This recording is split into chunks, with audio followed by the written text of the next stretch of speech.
প্রজ্ঞাপন যখন পেয়ে গেল, তারা যা চেয়েছিল তার থেকে বেশি, তাদের 90% ছিল, 93%।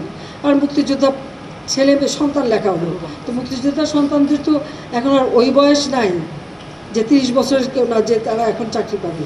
তার মানে ওই যে 5% সেটাও তারা পেয়ে গেল, তাতেও তারা তৃপ্ত না।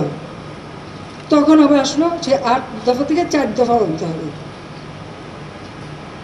এটা কি বাধ্য হলাম আমরা যখন চারিদিকে এভাবে আগুন, এই টেলিভিশনে যখন আগুন লাগলো, এখানে হাজার হাজার লোকের টেলিভিশন আক্রমণ করছে।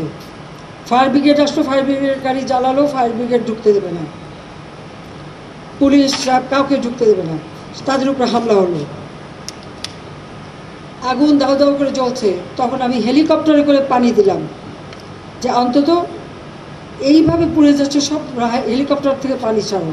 কারণ আমরা এরকম অগ্নি নিবারণের জন্য অনেক জায়গায়, এবং যে সমস্ত বিল্ডিংয়ে আগুন দিয়েছিল অনেকে ছাদে যেয়ে হাহাকার করছিল, আমরা হেলিকপ্টার দিয়ে তাদেরকে উদ্ধার করেছি। সেই নারায়ণগঞ্জে কাশপুর থেকে নিয়ে শুরু করে বিভিন্ন জায়গায় হেলিকপ্টার দিয়ে দিয়ে কিন্তু আমরা মানুষকে উদ্ধার করে তাদের যান বাঁচিয়েছি।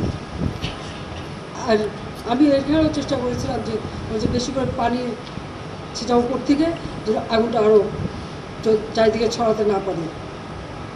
কিন্তু আজকে এসে এই টেলিভিশনে যে ধ্বংসযজ্ঞ আমি দেখলাম, এটা কারোর পক্ষে সহ্য করব না। আমরা অনেক রক্ত দিয়ে স্বাধীনতা নিচ্ছি, দেশটাকে গড়ে তুলব, এদেশের মানুষ বিশ্বের দরবারে মাথা উঁচু করে চলবে। আর আজকে সেখানে কি হলো? আজকে সেই সম্মানটা ধুলা মিটিয়ে দিল নিজেরা, ক্ষতিকার হলো।